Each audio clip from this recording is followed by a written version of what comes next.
So, ayun mga kasama na isang matulaing hapon sa atin, no? Nagbabalik po muli ang Usapang Durog. Kasama po ang inyong likod, no? Roland Abinal Makagili. Kasama po ang siguro ito yung pinakang epitome ng pagkadurog, no? No, si Jose Mario de Vega, no? Kas, kamusta ka?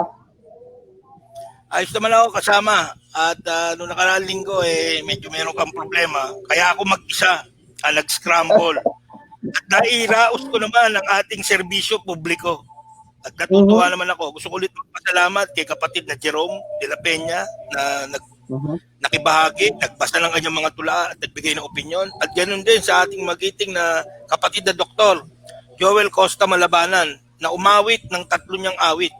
So mabuhay sila at ang ating mga kababayan. Wow, nagde-next level yung ating programa, no? May mga naiimbita na tayong tumutula, kumakanta, no? So next time baka may sumayaw naman diyan, but why not, no? Kaya nga, so excited ako ngayong hapon na to dahil sa, Sige kapatid. Sige, Kas, ito muna. Hindi nga, siyempre, nagagalak ako na yung ating panahon ngayon isa rin sa mga, kung tayo ang mga batang durog, hindi niya lang maamin ito yung mga matatandang durog. Mga dekada 70, 80. Oo, ito yung mga unang pasaway, no? Mga, what's the word ngayon? Kupal to yung mga, sila yung mga hindi kumikilala sa mga institusyon. Kumbaga, ito ay yung mga dumudurog ng mga santo, no? Iconoclast. Yan yung mga, di ba? At dito nga yung mga nasa gilid-gilid. At dahil dito, na-marginalize tong mga tao na to. Espesipiko tong tao na to. Kaya ngayon, tayo bilang pagkilala sa mga ambag din niya, sa lipunan, sa akademya, at sa ating panulaang Pilipino, bilang Makata, na tapat sa kanyang panulat, bibigyan natin siya ng pagkakataon, no? Pagpupugay din sa kanya. At na sana makilala siya ng mga makabagong kabataan ngayon. So, bilang background po sa ating mga tagapakinig o tagapanood po dito sa Facebook, plinano po namin ito ni Mario bilang pagpupugay po sa mga kinikilala naming mga naghawan ng landas, no? Well, pwede nyo silang tawagin mga unang pasaway, pero yung talagang epekto nila, yung talagang influensya nila sa akademya, sa panulaan, sa literatura, sa kasaysayan, talagang napakatindi. No? Yun nga lang po, no? Sila yung mga sinadyang igilid, no? Sinadyang igilid ng akademya, no? Dahil, well, hindi natatanggap ng institusyon yung kanilang mga ideya, no? So, itong bisita natin ngayon, talagang rockstar ito, no? Ilang beses nanalo ng palangka, isang national artist yung natalo niya, no? Excuse me. Nilampaso nga.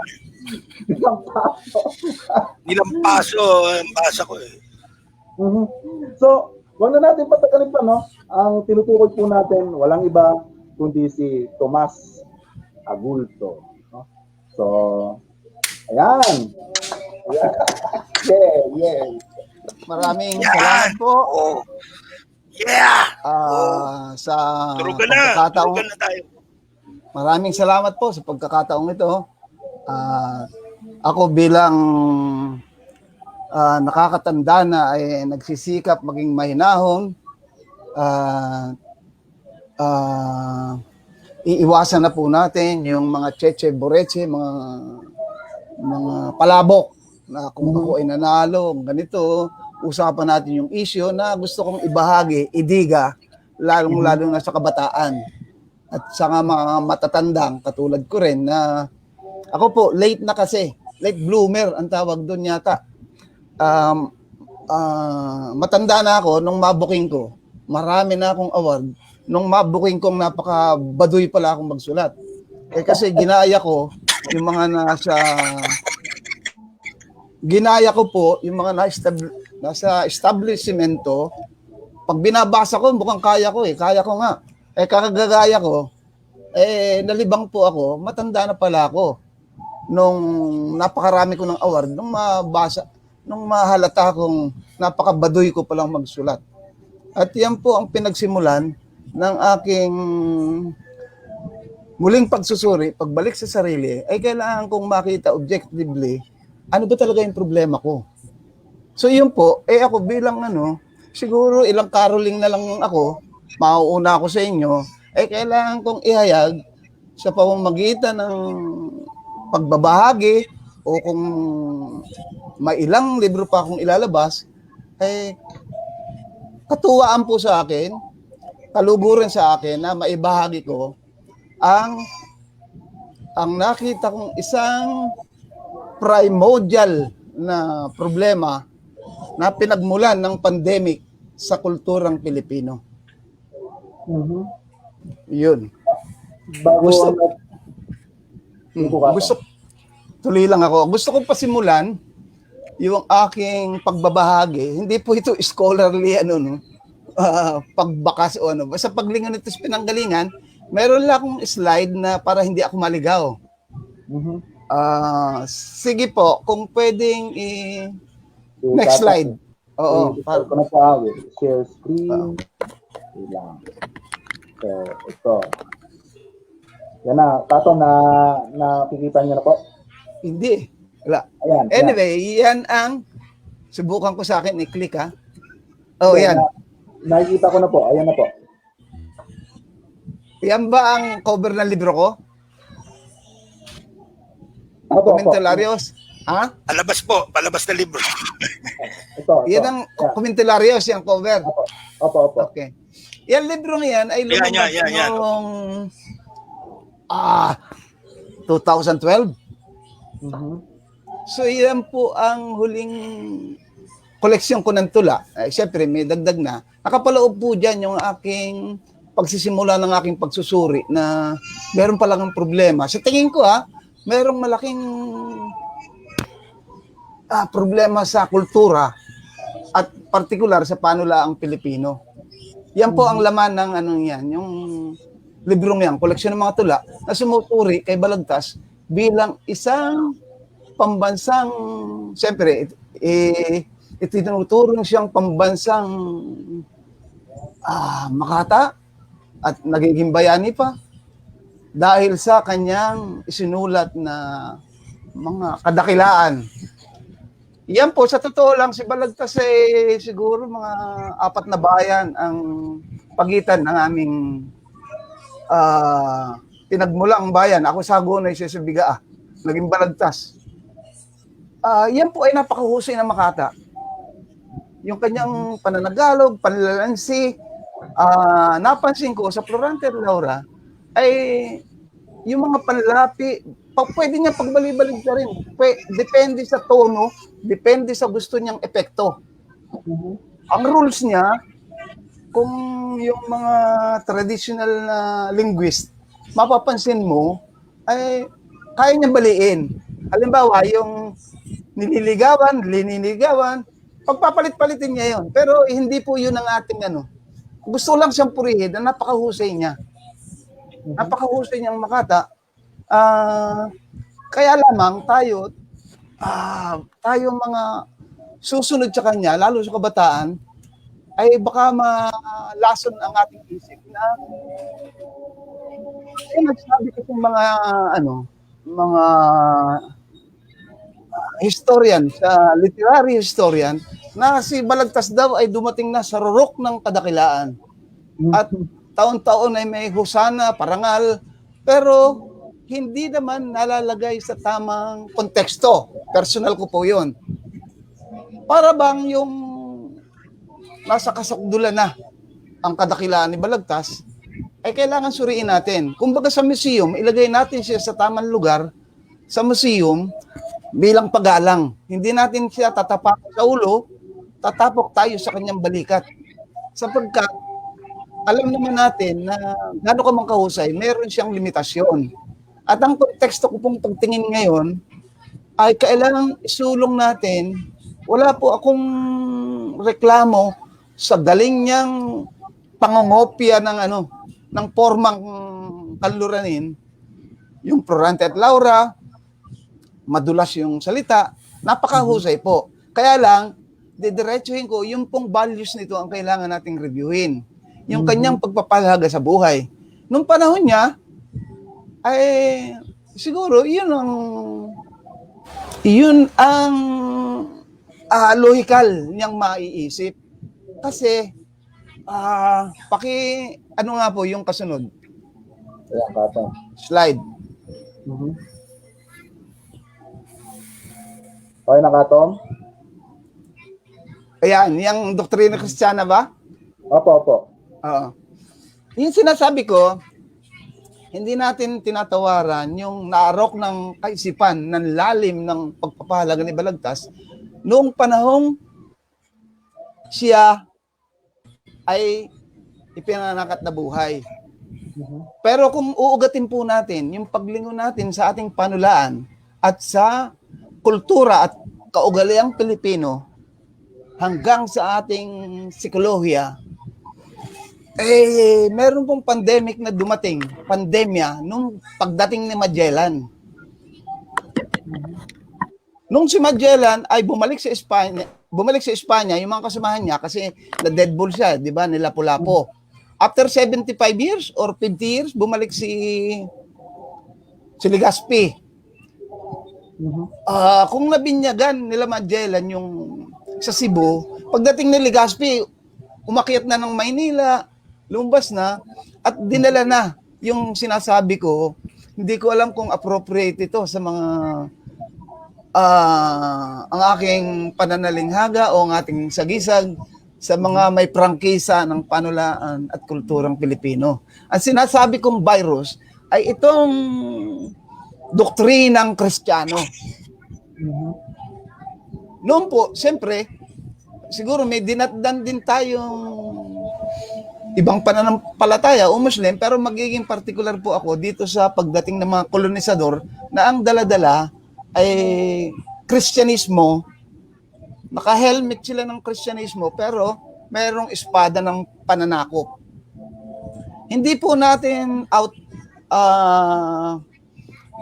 outrightly nire-reject yung impluensyang kanluranin. Pero yung pong sinasabi ko, yung idea, diretsuhin ko po, itong Vatican culture ay merong kulturang bossing at alipin. Master-slave mentality. Ngayon po, mapapansin natin, ano yung sabihin ng master-slave mentality? Ngayon po, karamihan, hindi naman lahat, dala-dala ng ating henerasyon na wala tayong pantay na pagtingin sa kapwa. Kung hindi nakatikas ng konti, nakayuko. Pagka medyo mataas sa atin, sasaludo tayo. Pag medyo nakayuko, tinatapakan natin. Yun po ang sinasabi kong kaisipang bossing at alipin. Yan po ang dala-dala yan po ang katas ng Biblia. Nung i-print po itong Doktrina Kristiyana ay 1593. Isinulat daw noong 1590 at tagal bago natapos. Ito po kasi yung talagang kailangan nilang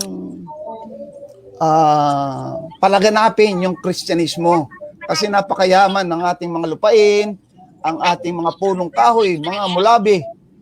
Tugas yata tawag ng mga mga Nara, mga ay yung mga hari po noon may konting topak yata na mahilig sa karera ng mga barko.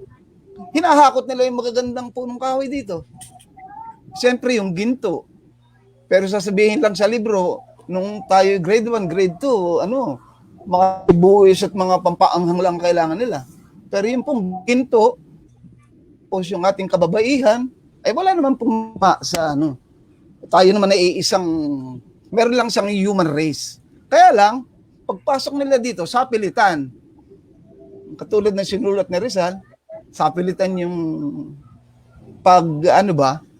pakikialam nila sa kababaihan. Katulad ni Maria Clara, ang tatay pala niya ay fraile. At isang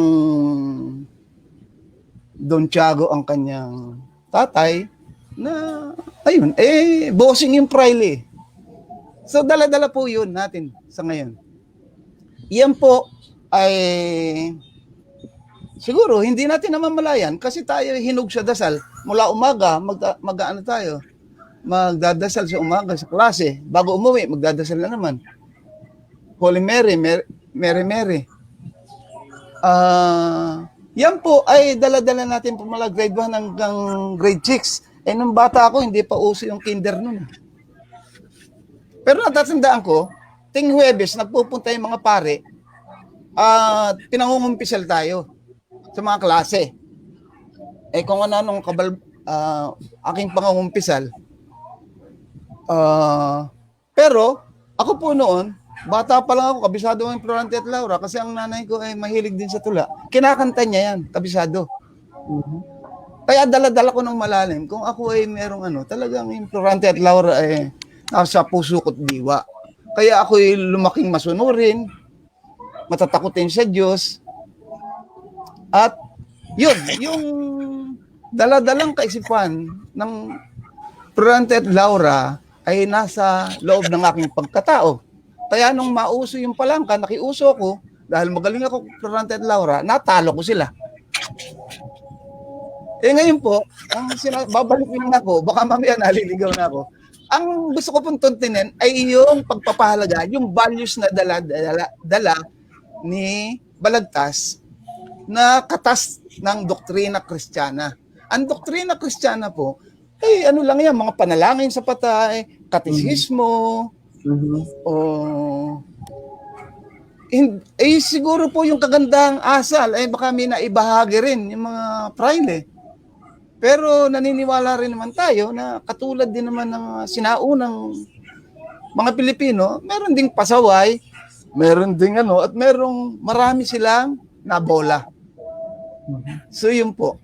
So ito ang pinag-ugatan ng ating literatura, yung impluwensya. Pakilipat nga po dito sa susunod. Yon. Ang nalagay ko rito, nakikita nyo? Opo, Katon. Opo. Evolution ng tulang Tagalog. Ito po ay yung ating pambansang artist, si Ben Lumbera, ay sumulat ng napakalalim na research na tinaglay niya yung pag-unlad mula 1570 hanggang 1898.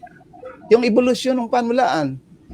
So kung makikita po niya, yung ehemplo nitong may bagyom at may dilim, ito po ay right after na dumating yung mga Kastila, yun po ang ating tula at ang ating mga bugtong ay nahalinhan na ng kaisipang Kristiyano. Noon po, bago dumating yung mga Kastila, yung pagturo sa mga bata, kung tama ako, ay sa pamamagitan ng bugtong, paghahasa ng mga kaisipan. Ita-challenge nila sa pagbubugtong, paggamit ng mga imahen, paggamit ng magagandang salita, para maunawaan ng bata ang kanyang paligid. Pero ito po, nung ma-influensyahan, isa po itong pinakamahusay daw na Pilipinong makata. Eto na, pumasok na sa kanya. May bagyom at may rilim, ang olay titigisin, ako'y magpipilit din, aking paglalakbayin, tuluyin kong hanapin, Diyos na Ama namin. So, lumayo na po sa itong ehemplo ng mahusay na makata. Nung dumating mga Kastila, ang naging ehemplo niya ay yung pagtungo sa langit. So, yung realidad ay malayo po. Ito po ang pag-uusapan natin, itong stanza na to. Kung ikaw ay makata, ay malayo ka sa realidad. Kasi meron kang konsepto ng ilang buhay. Ay nung panahon po ni Magellan, talaga namang may mabobola ka pa. Marami ka pang mabobola na meron talagang kabilang buhay. Hanggang sa ngayon na sila Kiboloy, sila yung mga kakompetensya niya, ay marami pa rin naniniwala. Kung kayo ba naman ay halimbawa totoo ang kabilang buhay, sa linggo lang ako maghintay kay Mario, naiinip ako, kung habang buhay, hindi ako sasama diyan kahit totoo. Ngayon po, ang impluensya po nitong Biblia, lalo sa mga Kristiyano, ay kawalan ng tiwala sa mga kapatid. Yung sarili lang nila ang totoo. Kasi pag hindi ka sumunod sa kanila, ay daming Kristiyano, magkakahiwalay po yan. Sila ay magkakapatid na Kristiyano, sila yung walang tiwala sa isa't isa. Pag ikaw ay kakampi ni Kibuloy, ikaw ay anak ng demonyo. Pag ikaw ay kakabula ng Ink, ikaw ay anak ng demonyo. Pag ikaw ay, maraming kulto. Ibig ko sabihin, walang pinatunayan yung values ni Balagtas. Kailangan nating mag-isip. Lalong-lalo na kung ikaw ay artist, makata o pilosopo, o kahit na ikaw ay pintor, ay pagkaganyan ng framework mo, eh talagang hindi uusad ang pagpapahalaga ng panitikan at kalinangan Pilipino. Sige po, baka ako'y nabababad na rito sa Susunod tayo sa, ayan. Pagkaraan ng kung ilang 17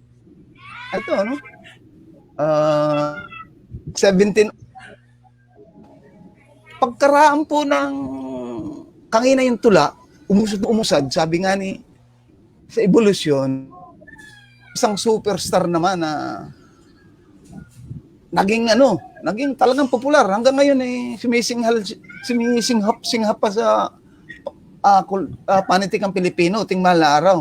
Yung mahal na pasyon ay Jesucristong Panginoon natin na tula.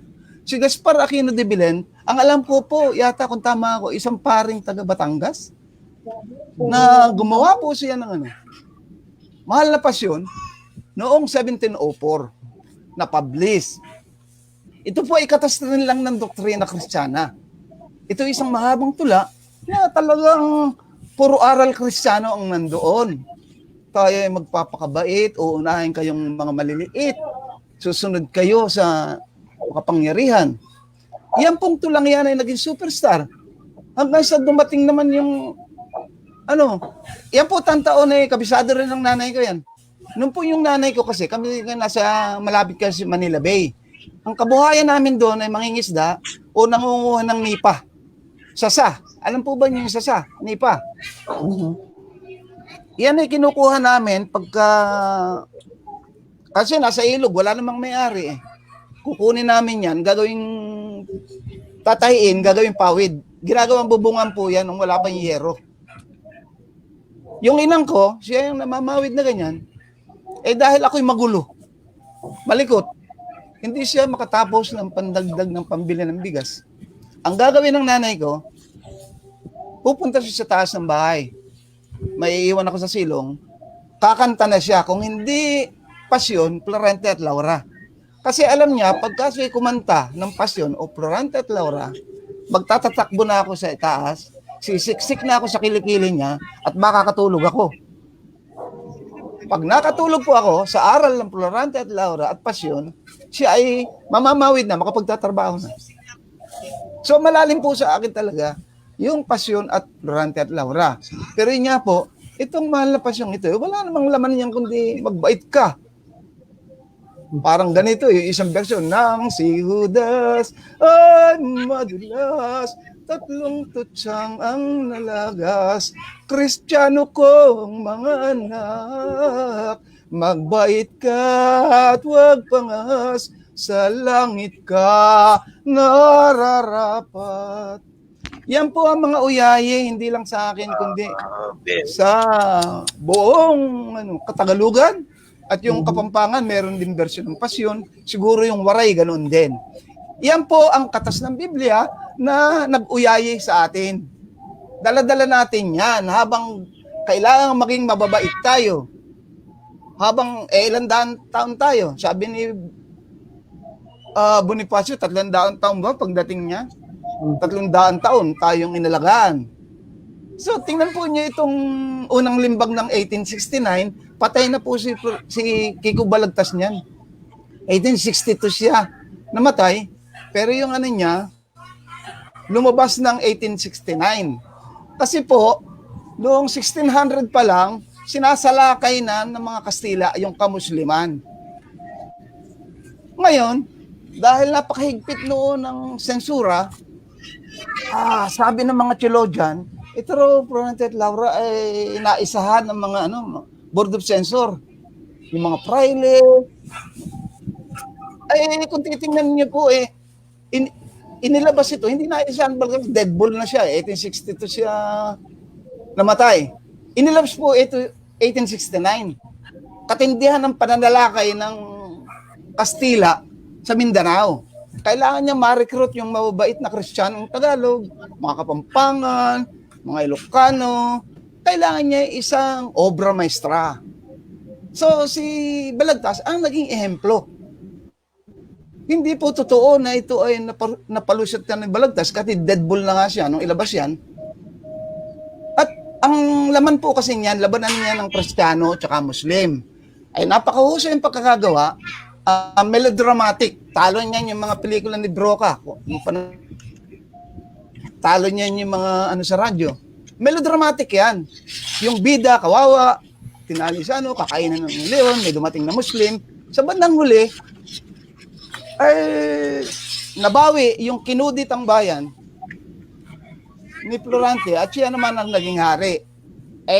Ito namang Muslim, si Aladdin, pati yung siyota niya, kinaladkad, isinama at nagpabinyag ng Kristiyano. Ito po ang laman nito. Kaya ito ay hindi sasabihin napalusutan ni Balagtas ng mga Kastila. Ito po ay sinadya ng mga Kastila para gumawa ng isang epitome ng isang mabuting pambansa, sabihin natin national artist na hanggang ngayon dinadakila natin. Ngayon po, hindi po natin tinatawarin si Balagtas kasi wala naman siyang nabasa noon, hindi pa nabubukusan ng Suez Canal Hindi pa dumadating dito yung mga sulatin nila Voltaire, sulatin nila Galileo. Kung siguro kung nabasa yan ni Balagtas, ay baka kapantay siya ni Rousseau. Na talagang sabi nga ni mga radikal na pag-iisip. Hindi po natin hahanapin kay Balagtas yun kasi siya kahit naging abogado, siya ay biktima, siya katulad ko pinalaki sa kumpisal, aral, ay di syempre yun ang lalabas sa kanyang pagtula. Pero ang kahanga po sa kanya, pumipitik siya doon sa masasamang kustumbre ng mga praile. Yung pong sa loob at labas ng bayang Punsawi, kaliluoy siyang nangyayaring hari. Yun po ang magaling sa kanya. Pero, beyond that, bumabalik po siya kaisipang alipin. Kailangan kumila na mayroong bossing, mabait ang taong bayan, everybody happy. Ngayon, hindi naman natin siya minamaliit. Siya po ay anak ng kanyang panahon. Gusto ko pong idigang kaisipan sa mga kabataan. Huwag nating suubin yan ng wala sa lugar. Yung nasa rurok ng kakilaan, tutularan natin lahat. Para tayong tsuwari-wari-wap na hindi na tayo usad. So, ngayon po, kulang, sa sinasabi ko, ating kultura ay kulang sa agham, sa science. Ang ating science ay drug, pharmaceutical industry. Yung po mga scientists natin, marami dyan. Hindi natin alam kung nasaan, nag-aalisan. Kasi kung ikaw ay halimbawa, architect, okay, hard scientist, gagawin ka lang ni Mayor Usan. Bilibingin ka sa mga proyektong mitong patch. Yan po idala-dala natin. So ganun, ang sinasabi ko, yung ating kultura ay walang science. Mm-hmm. Kung ikaw ay pilosopo, nagsusulat, dapat po tayo ay maging masuri. Ano ba yung dala-dala nating pagpapahalaga sa buhay? Ano ba yung dala-dala nating ano yung realidad? Merong rehiyon sa ating pagkatao, merong rehiyon sa ating espiritu na hindi natin tinatanong. Ang pinakamalalim lang, hindi po naman po nila lahat. Ang pinakausong-uso sa atin ay yung tumulakan ng tungkol sa bayan. Yan po ang ehemplo dyan, si Andres Bonifacio, sila Rizal, sila Marcel del Pilar. Pero pag tumula po talaga sila, ay nakataya yung kanilang pagkatao. Kaya yun nga sinasabi ko, kaya bataan, huwag kayong basta-basta tutula sa bayan. Kasi may prangkisa, yung mga makatang nasa establishmento, hindi basta-basta pagtula sa bayan. Yun po, sasabihin nyo, ang corny naman, tula-tula sa mahirap, etc., etc. Dahil, ginagamit nila yung isang ars poetica, ang isang kalakarang pangkultura na ayon sa kanilang sensibilidad, yung hindi ano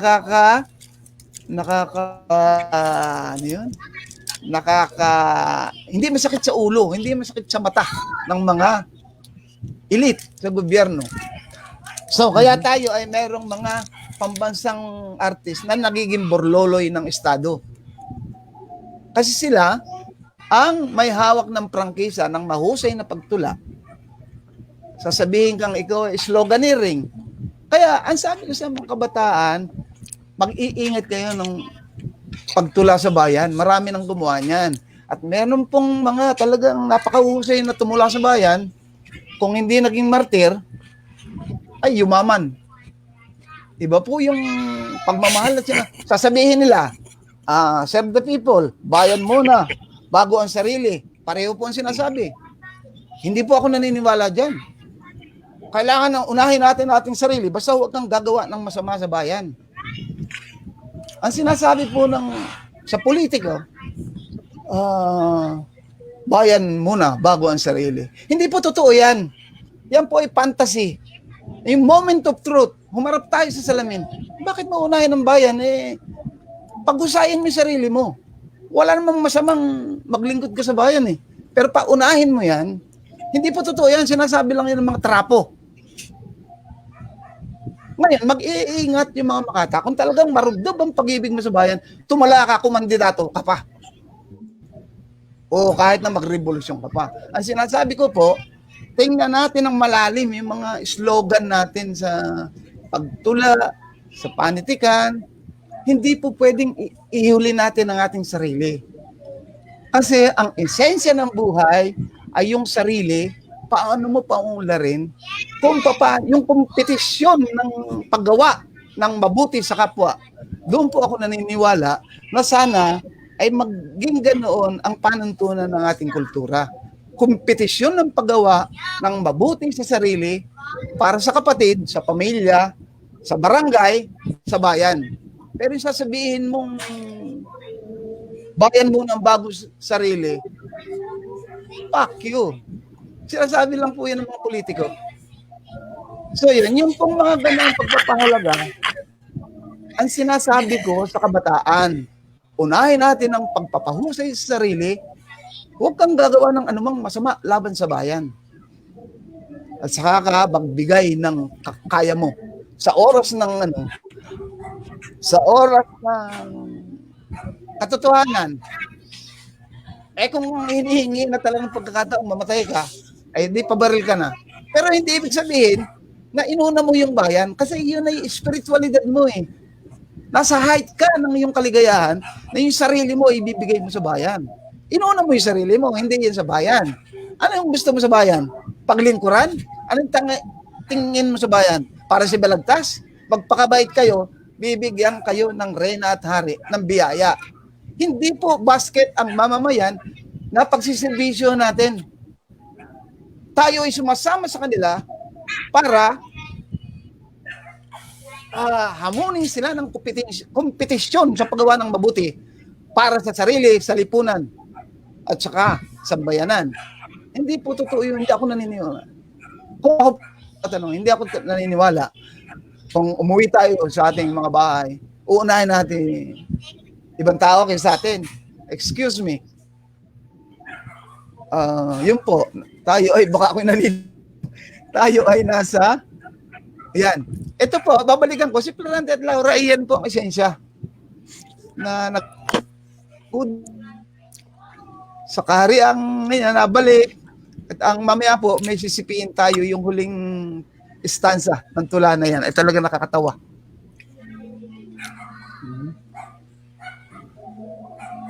Ito po, ang kahanga-hanga sa sinabi ko na talaga si Balagtas, ang tapang niya. Ito ay para sa mga praile. Sa loob at labas ng bayang Konsawi, kaluluwa ay siyang nangyayaring hari. Kagaling at bait ay nalulugami, ininit sa hukay ng dusat pighati. Ang magandang asal ay pinupukol sa laot ng dagat ng dusat linggatong. Balang magagaling ay binabaon at inililibing ng walang kabaong. Nguni ay ang lilot ng masasamang loob. Sa trono ng puri ay iniluluklok. At sa balang sukab na may asal hayop, mabangong insensyo ang isinusuob. Kaliluhat sama ang ulo'y nagtayo, at ang kabait ay kimit na kayuko. Santong katuwir ay lugami at hapo, at luha na lamang ang pinatutulo. At ang balang bibig na binubukulan ng sabing magaling at katatuhanan, agad binibiyak at sinisikangan ng kalis ng lalong dustang kamatayan. O taksil na pita sa yamat mataas, o hangad sa puring hanging lumilipas. Ikaw ang dahil ang lahat, sapit na kahabag-habag. Ito po, yung musika nito ay napakahusay. Yung kanyang pagtutugma, yung rendition niya, at yung progression ng galit na inaano laban sa status quo. Dito po napakagaling si Balagtas. Kaya ito dito nabulag yung nasilaw, hindi nabulag. Itong mga maraming makata panahon ni Horacio de Jesus hanggang ngayon na nasa rurok na ang kadakilaan. Pero ang konteksto po nito naman, ito po ay alam na ng mga taong bayan hindi po ito karunungan nung tinutulan niya to. Ito ay karanasan ng taong bayan na matapang lang siya, mahusay siyang tumula, itunula niya, kaya siya naging superstar. So yun po, ganun si Balagtas. Susunod tayo. Okay. Ito po, yung Suez Canal, 1869, nung pabutas. Hindi pa dumadating dito yung mga librong kailangan ni Balagtas, 1862, dead bull si Balagtas eh. So ang nababasa niya siguro yung kay Thomas Aquinas kasi siya nag-abogado sa seminaryo, ay yun po ay mga karunungan nung araw. Pero yun po ngayon panis na, kailangan nating initin ulit. Kasi marami ng pilosopong merong daladalang agham science. Halimbawa po, itong si Copernicus, bakit ko ba dinala ito? 473 na, kinu-question niya yung kaalamang Katoliko. Hindi po ito nabasa ni Balagtas. At ito ay pinagbawal. Naglabas po siya ng Commentariolos. Ito ay maliliit na komentaryo na kumakalaban sa pagtingin ng Batikano. Kaya ito yung mga unang radical Mario ng panahon na yun. Ito po, isang Romanong makata na ang tinatulan niya ay yung kasaysayan ng mga yung naturalesa ng kalikasan. May binabanggit na diyan yung atomo, etc., etc. Hindi naman natin sinasabing lahat ay tama. Pero sila yung ehemplo ng mga makata at pilosopo na talagang hindi tumitigil ng pagtatanong ng bakit at hindi sila basta gagaya na lang sa naman ng mga karunungan na kailangang umusad. Kaya ako siguro inilagay ito dito. Bago pa yung si Copernicus at si Epicurus namin sinasabi na mahirap asahan naman ng Diyos. Maraming illogical na pagpapaliwanag. Iyan po ay so ibig sabihin, nung panahon pa, bago pa dumating yung Kristyanismo, may virus na dala-dala, pati yung bago pa panganak si Kristo. Yung pong virus nating matindi, ay nun lang dumating si Magellan. Ito po, yung sarurok ng kadakilaan ni Balagtas, sabi nga nung literary historian, dumating na sa rurok ng kadakilaan si Balagtas. Parang wala na tayo, doon lang tayo. Pero tingnan po ninyo yung esensya ng kanyang sinasabi. Ang huling istansa ng Florante at Laura, ito po, natalo ang kudita, bumalik na si, naging hari na si Florante, nagpabinyag na si Aladdin. Ito yung everybody happy, yung huling istansa. Kaya angat nagtaas ang kamay sa langit sa pasasalamat sa bayang tangkilik. Ang hari at ang reyna ay walang iniisip, kundi ang magsabog ng awa sa kambing. Yan po ang kaisipan ni Balagtas. Baligtad. Hindi po pinapakain ng Harit Reyna ang mga magsasaka, mga mangisda at manggagawa. Baligtad po yun. Hindi tayo kailangang magsabog ng awa. Kung walang, ang magsasaka po, pag nagtrabaho, meron kang kanin. Ang mangisda, meron kang ulam. Ang mga scientist, meron kang, halimbawa, arkitekto, meron kang building. Ang engineer, meron kang tulay. Eh, pong mga pare, puro laway lang yan. Eh, wala pong produkto. Yun pong reliyon. Pero, halimbawa, ang mga Kristiyano, ang ehemplo ng Kristiyano, ay sige Buloy, meron sariling paraiso sa Mindanao. Yung Bagong Daan, merong imperyo ng negosyo. Yan po mga Kristiyano na hindi naman magkasundo-sundo. Yung pong Iglesia ng Cristo, mga Kristiyano. Eh, gusto ko pong digahan yung kabataan. Antay ka muna. Yung tugma at sukat ay kailangan nating pag-aralan. Yung sensibility, yung lyrical poetry, ay may sekreto rin kailangan nating babaran. Pero yung pong laman ng ating sinusulat, ay kailangan nating pag-isipan. Hindi basta-basta kukuha lang tayo ng aral sa pasyon, sasabihin natin mahal natin ang bayan, humihinto po ang panulaan. Humihinto lang doon sa palangka at saka CCP. Doon, makakatikim tayo ng konting pagbili ng tinapa at saka pangpayabang sa inuman. Ay, kailangan pong talagang dumiga tayo ng panibago. Walang science ang ating poetry. Walang science ang ating panitikan. Puro tayo melodramatic. Maputol ko lang ng konti. Sige. Ito, maputol ko lang ng konti. So, ulitin mo yung sinabi mo. Konting pambili ng tinapa at pampayabang sa inuman. dahil, Hindi, yun po. Dahil ikaw magbabayad, lalalo ka. Meron po tayo Salamat po. Meron tayong nakakalimutan. Meron tayong hindi pinapasok sa ating sarili. Meron tayong, dahil gusto nating pagsilbihan ang sambayanan. Ano ka? Politiko. Sumama ka sa sambayanan, makapag-rally ka, okay lang yan, makapag-revolusyon ka. Yung pagsisilbihan mo yung bayan, ano yan? Kailangan yung dogmatism, yung pag-isipin natin, gawa tayo ng bagong slogan. Mga kabataan. Meron po akong isang tula na kumbaga yung aking ars poetica. Dito nagsimula ang aking pagtuklas na lamang ako pala baduy magsulat. Ewan ko kung play ito sa ano. Okay lang po ba i-play ko? Opo, maganda yan. Paborito ko. Tratado kay Mephisto. Si Mephisto po, sa alamat ng mga Aleman, ay yung demonyo na pinagsanglaan ng kaluluwa.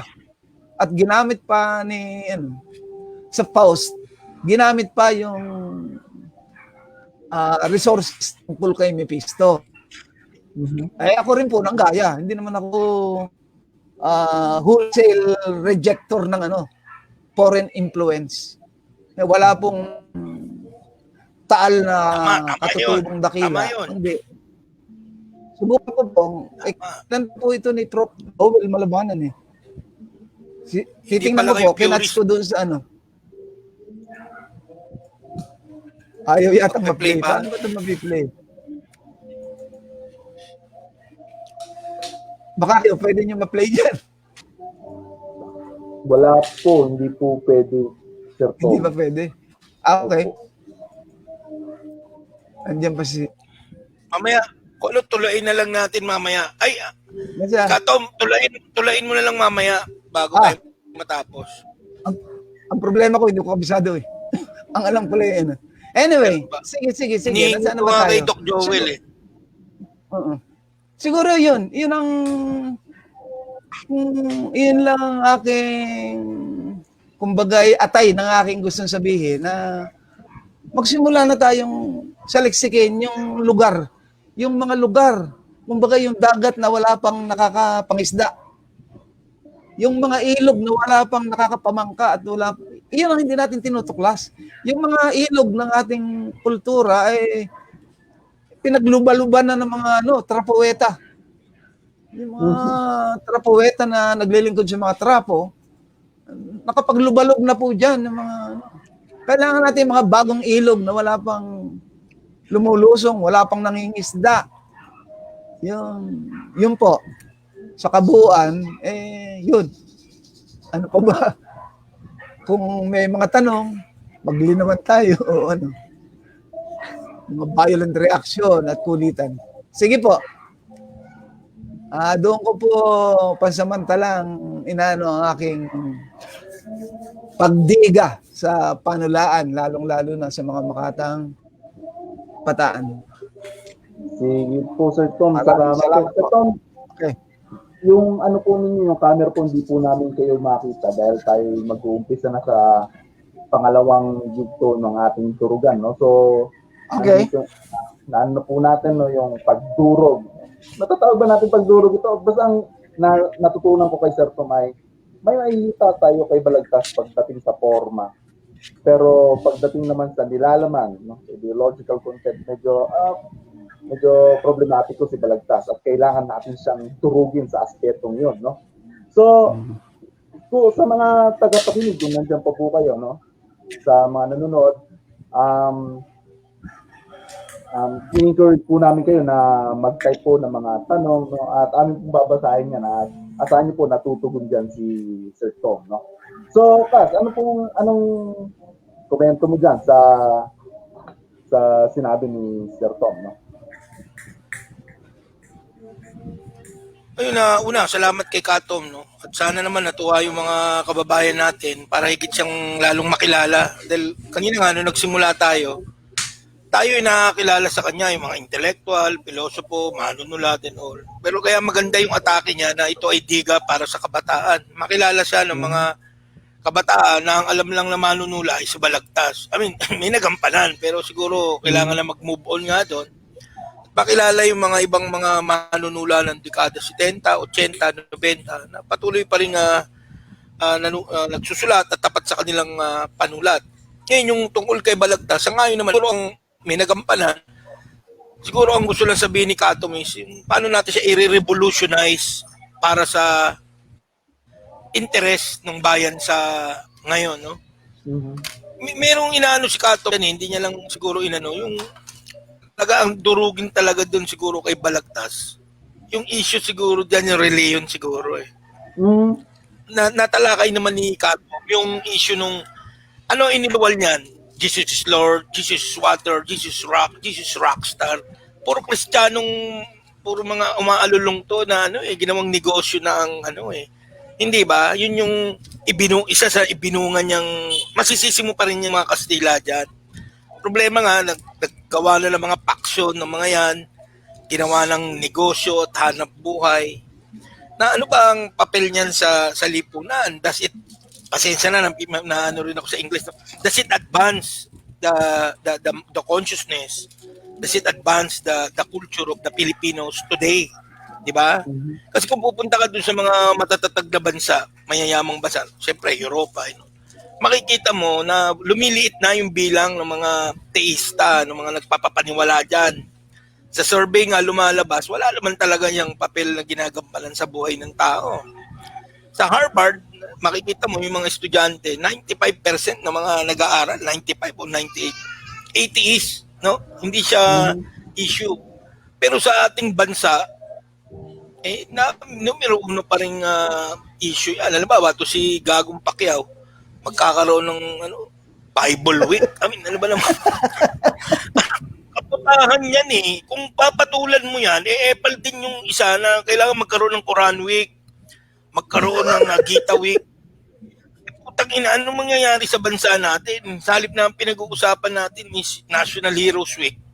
Na saka yung problema ng diba, the separation of church and state. Secular na bansa to, yun ang nakasulat. Pero sa umiiral, hindi naman totoo eh. Theocratic.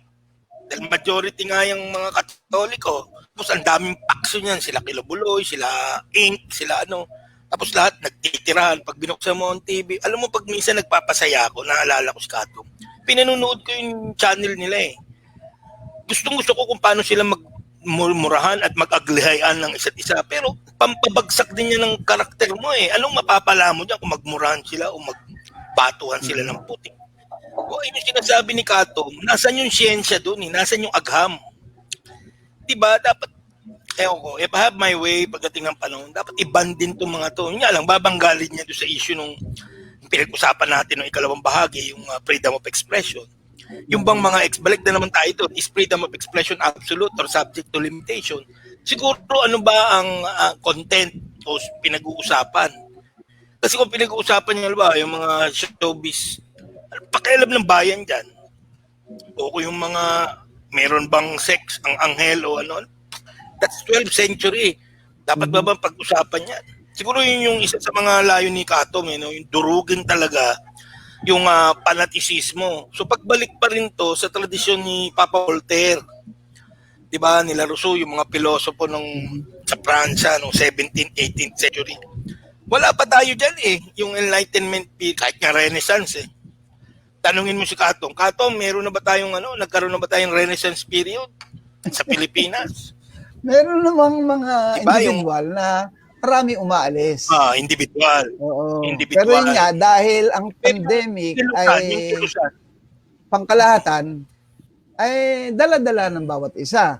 Ngayon kasi, hindi lang naman relihiyon eh. Yung relihiyon kahit paano, pacifier yan ng ng hopelessness. Pero dapat kasabay niyan, ang problema sa relihiyon, nababagahin niya yung pagsulpot ng siyensya. Sa Europa, kaya naiwan relihiyon kasi mayroong mga scientists doon na nakakarating na ngayon sa Andromeda. Walang tao, si Elon Musk. Nagpapalipad na ng commercial na tayo, nasaan tayo? Ibig sabihin, kaya nga humihina yung relihiyon doon. May mga scientists. Mga scientists natin, nag-aalisan. Hindi naman natin dudurugin yung simbahan. Palakihin natin yung ating mga laboratory, yung mga scientists nating mga bata habang lumarga. Meron kasing wala sa lipunan. Ano yung wala sa lipunan? Yung science. Yung mga aktibidad na magpapamulat. Di ba? Ano yung wala? Yun ang i-create sana ng gobyerno. Pero ngayon kasi, ang nakakatakot, nasa na tayo bulok ang gobyerno. Bulok ang mass media. Bulok ang negosyo. Puro mga burokrata kapitalista. Bulok ang institusyon. Lahat ng institusyon. Meron sigurong kahit pa paano late ang pagkabulok. Ang nakakatakot, yung wake-up call, ang huling pinapasok ng kabulukan ay yung ating pamilya. Marami po akong galugad na mga baryo. Yung pamilya ay nakaka-internet ng mga anak. Katulong ang tatay. Pinagsa-cybersex. Pagdating, mamamalengke, bibili ng karaoke, etc. Yan pa ang huling pinapasok ng kabulukan. Yung institusyon ng pamilya. Kasi bulok na ang gobyerno. Bulok ang reliyon. Bulok lahat. Ay napakahirap mabuhay sa Pilipinas. So ano yung wala? Yung mga scientists nag-aalisan. Yung mga makata. Huwag tayong tutula ng basta-basta pag nagmamahal tayo sa bayan. Pagdating ng eleksyon nakakalabit ka lang ayun, mag-iingat po tayo ng pagtula sa bayan. Yung kabulukan ang kailangan natin Yun po ang nakakatakot. Ang huling pinapasok ng kabulukan ay yung pamilyang Pilipino. Si Marcos, yung pamilya Marcos, anong ginagawa? Yung hari at reyna ng Pransya ay nahuli nung tumakas. Ibinalik sa kulungan, nilitis, ginarote, guillotine. Hindi po ba? Sa Russia, ganun din. Guillotina. Ngayon dito, nakabalik siya, nalibing pa sa mga bayani. At marami pang DDS. Hindi ba? Merong bulok sa ating kultura. Merong bulok. Yung si Cayetano, nagpunta ka makailan sa Paumbong katabi ng Hagonoy, sa bayan ko. Ang daming tao pumapalakpak. Di ba? Si Macapagal Arroyo, ganun din. Pag umakyat siya, pag nagpapalak pa ka ng tao, bumababa yung kabulukan hanggang sa masa. Iyon ang gusto kong limi-limiin ng mga artist, ng mga na hindi lang tula ang bulok. Yung pagtula ko minsan ay nalilibang tayo, mayroon tayong nakakalimutan. Hindi po tayo ito pagdurog kay Balagtas, kundi pagdurog sa daladala niyang virus. Hindi ito laban kay Balagtas. Napakahusay niya at pumipitik siya sa mga praile. Pero yun nga, dahil siya ay katulad ko na lumaki sa aral ng pasyon, nung pong ako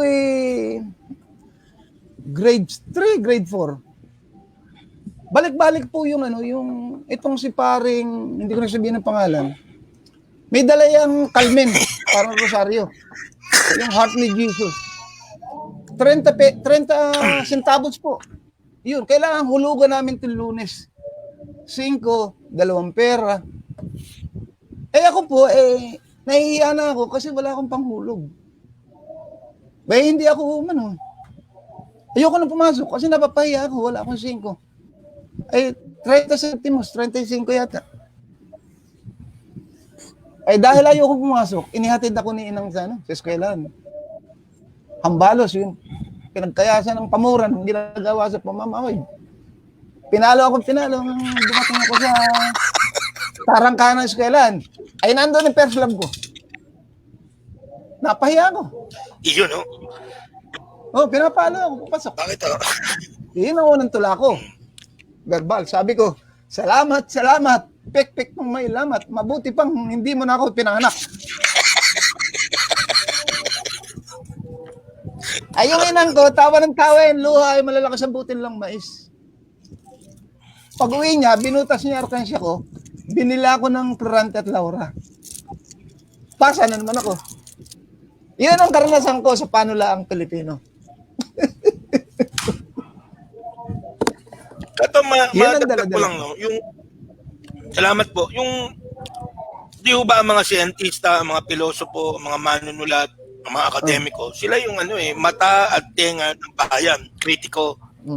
Paano ninyo ipapaliwanag na malaking bilang ng ating mga manunulat at nasa panig nga ng kadiliman Yan ang problema ko dyan Hindi, mahirap ipaliwanag yun. Mahirap natin nung nakaraan. Mahirap maghusga. Dahil ang mismo nakatanga ay siya ay nabinyagan, namuhay, kumain ng sustansyang Kristiyano, matagal bago makaalpas. Ngayon, hindi naman tayo naghanap ng utopia na ito tama lahat ng sasabihin. Ang sinasabi ko, nakikita natin kabulukan Magsimula na tayong magtanong. Magsimula na tayong si Balagtas, ilagay natin sa tamang sulok ng museum. Huwag na tayong aliluya, ting araw ko ni Balagtas. Huwag tayong malaking trophy.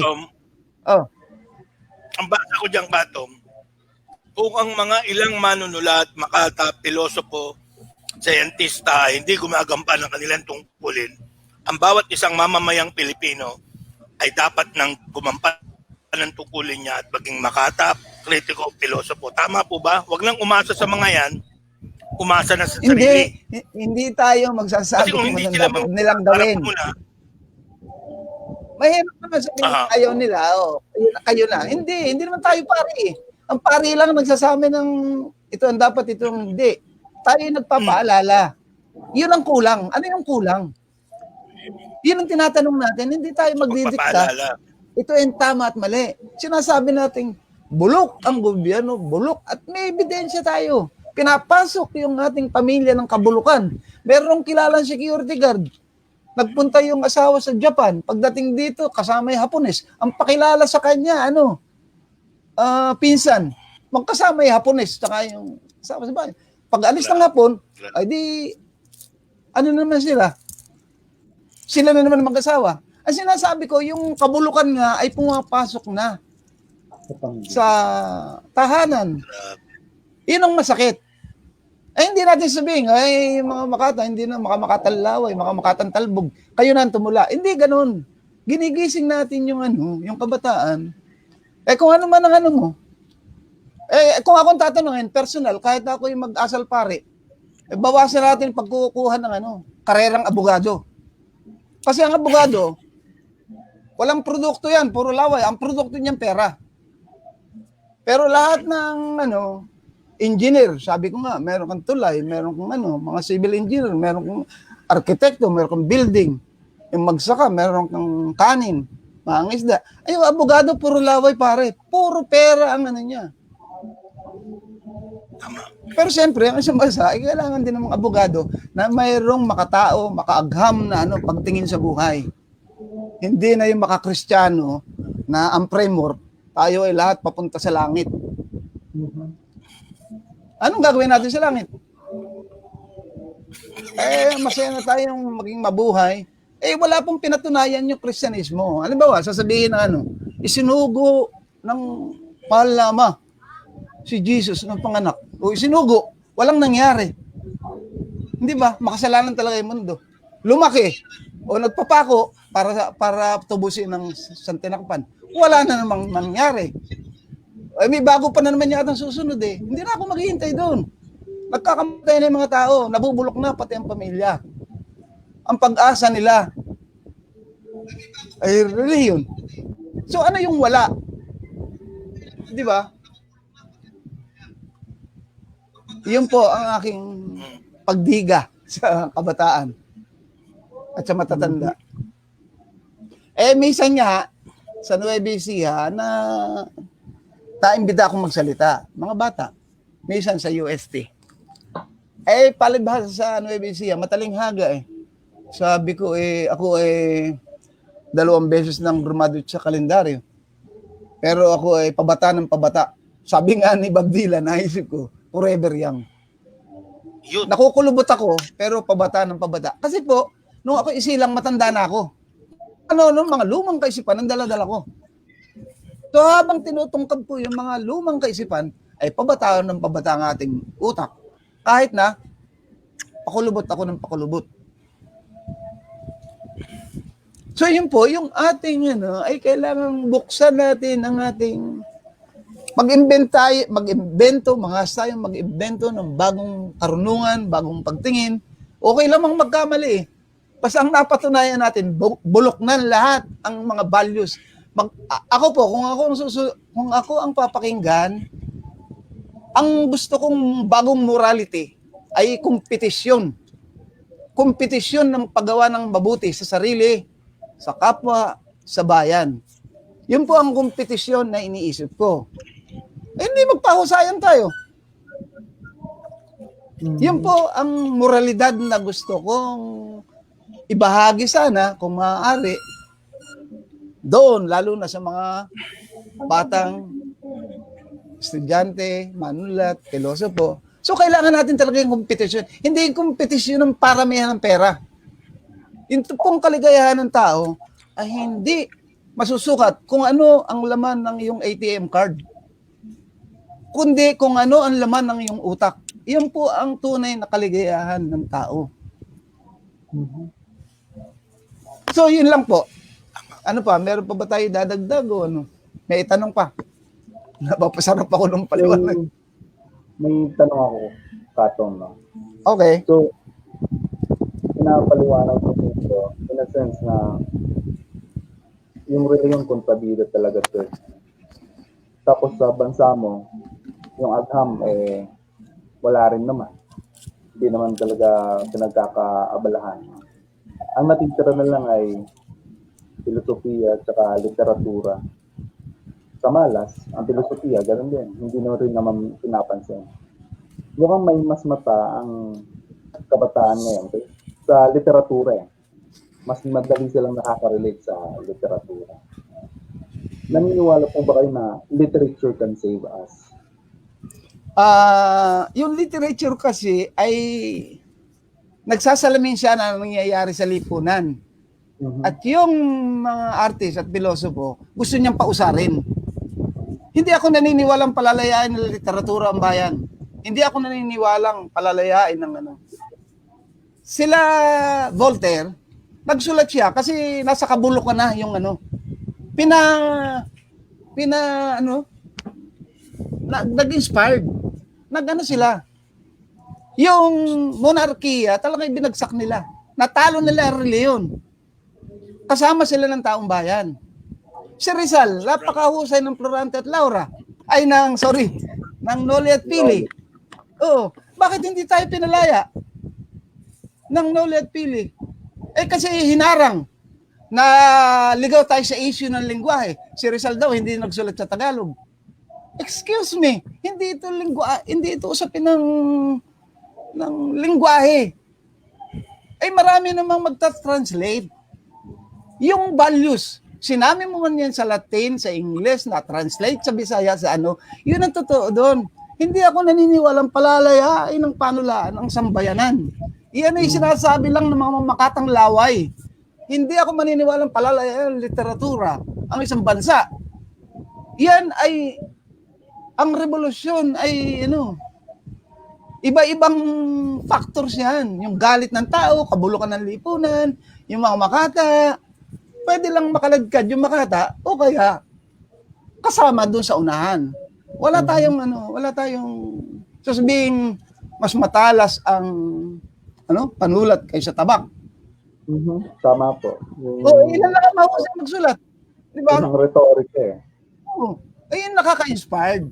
Kahit si Julius Caesar, pag nagtalumpati, hindi talumpati yung nagpanalo. Ang nagpanalo, yung nakipagtagaan. Kasi na-inspired eh.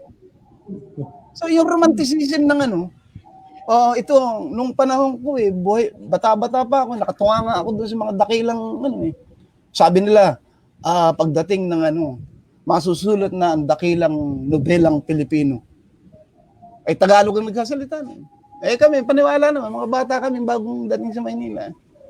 So lahat kami, umasang dakilang tula, dakilang nobela, dakilang May dadakila pa ba kay Rizal sa Noli at Pili? Pinagtalunan lang yan eh. Kahit ba nasa Kastila, bakit ba yung Cuba? Maging Kastilaloy sila. Pero, ayun, ganun ang karanasan eh. Huwag tayong masyadong romantic na Tagalog-Filipino. Ang gulo-gulo na usapin ng Tagalog-Filipino eh. Ayaw nilang tanggapin na yung Filipino ay galing sa Tagalog. Para mang bata, lumaki si Mariong Tagalog. Paglaki, iba na siya, lipante na siya kasi nadagdagan na. Yung Tagalog naging Pilipino, napulyot, yumaman, etc. Hindi ba? So, hindi tayo hihiwalay sa agos ng realidad ng kasaysayan. Lingwahe, panulat, o hindi pwedeng mamuno. Mga pilosopo, ano ng pilosopo kung walang mangyayaring eksperimentasyong panlipunan, eksperimentasyong praktika. Magpe-philosophize ka ng mga karanasan mula sa Malacanang, sa Talipapa, sa doon pa iahasa yung filosofiya. Hindi pwedeng absent ka sa mga pangyayaring Hindi ba? Mahirap na bang malulong tayo sa politika para din namang mga mga traditional politiko, mahal bayan kaya ako pag nanonood ng news nakita ko isang politiko nagsasalita kumakatay katawan ko Yun bang pinagnakawan ka na sasabihin pa naglilingkod sila.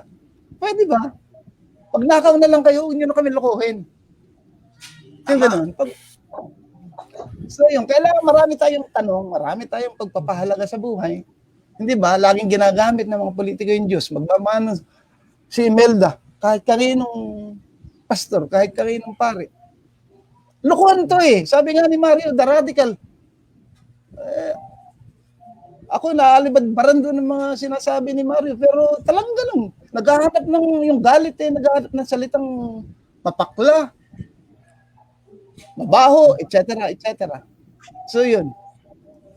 Ito kasunod na tanong ka bilang Makata naman At ito tanong din siguro ng ilang kabataan na nag-a-attempt sa tula-tula Sa inyo secondary na lang yung concern sa forma sa lengguwahe. Mas importante sa inyo yung content, yung lalaman ng tula. Yun po ba yung gusto nyong iparating? Kasi yung Tama yun. pagtula naman tayo artist eh. Ayaw naman natin sinasabing medyo-medyo tayo. Hanggat maaari, yung kaya mo, yung laman ay magiging mabisa dahil sa forma. Kung forma lang at wala laman, hindi pwede yung medyo keryan. Hindi pwedeng baduy kang gano'n. Pero hindi natin tinatawaran, talagang gano'n eh. Merong ipinanganak talagang, hindi totoong tao pantay-pantay. Hindi totoo yan. Meron talagang sulong, mas magaling na makata. Merong hindi totoo yung pantay-pantay ang tao ng isilang. Ang totoo, ang gusto nating kultura ay pantay-pantay yung pagpapahalaga at paggalang. Pero yung dictum na pinanganak tayong pantay-pantay, hindi totoo yan. Meron talagang nauuna at hindi ibig sabihin bumababa ang pagkataon niya. Realistically, ganun eh. Pinanganak tayo ng isang aksidente, ang anong wala sa lipunan? Ang wala yung pantay na karapatan sa edukasyon. Di ba? Mayaman at mahirap, dapat libre yan at tutulungan. Kung sino yung sumulong sa unahan, edi everybody happy. Hindi totoong pantay-pantay ang tao.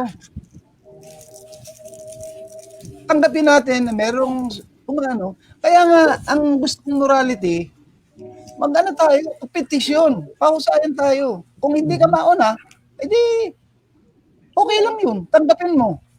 Amor fati, sabi nga, tanggapin mo. Pero nagawa mo yung mabuti, hindi ka naman magagalit sa sarili mo kasi hindi ka number one. Ang kompetisyon yan ng isang kapitalistang lipunan na ang puro kapirahan ang values at puro pagkukunwari. Marami nang binago. Yung, yung doon ako galit na galit, yung kawang gawa. Pag kawang gawa, bigay na yan Riz, bigay ni Luciutan, bigay ng mga pare. Hindi totoo yun. Ang kawang gawa ay kawan ng mga taong gumagawa. Tulong-tulong yan. Kasi ang tingin sa atin ng mga elite ay basket. Lalagyan tayo ng awa. Marami tayong kukwestiyonin.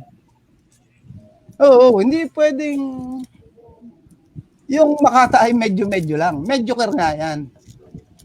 So, yun po. Mario, may tanong ka kay Kato? Tanong ko kay Kato, minunahan mo ko doon sa tanong eh. Gusto ko yung sinabi niya kanina na hindi na usapin kung saang lengguwahe o dialekto nakasulat yung gusto mong sabihin. Ang mahalaga yung value o yung halaga sa loob ng teksto. Tingin ko tama yun eh. Kasi kung halimbawa, waray yung magsusulat, how the hell do you expect naman na mag-Pilipino yan, di ba? Kung nagsulat siya o tumula sa sawaray, then sabi nga ni Kato, may magsasalin naman. So siguro maganda yung punto na yun. No? Sabi nga di ba? The medium is the message or the message is the medium. So yun yung maganda rin sinasabi ni Kato. Dinagdagan ko lang. Ang tanong ko talaga ay ganito. Sa lagay ngayon ng bansa na bulok lahat ng mga institusyon except dalawa na lang institusyon ng matino. COA, Commission on Audit, saka yung Commission on Human Rights. Lahat wala na. Tama, Katom, tama. Ano kaya ang mga magagawa na lang? Totoo naman balikan mo ang balitan itong nakarang 3 taon. Dalawang ahensya na lang ng gobyerno ang marangal. Yun nga, yung Commission on Audit na laging pinagbabantaan ni Digong na papatayin niya, saka yung pinaka-best friend niya, yung Commission on Human Rights. Lahat wala na. Meron pa pala yung Office of the Vice President, 3. Sa lagay ng ating bansa na talagang nasa kadiliman, no? Ano pa ba kaya ang magagawa ng mga manunulat, saka ng mga pilosopo, at saka yung mga palaisip para... Kasi ang problema diyan kapag sila ay nag-wika at sumulat, mare-red tag sila di ba?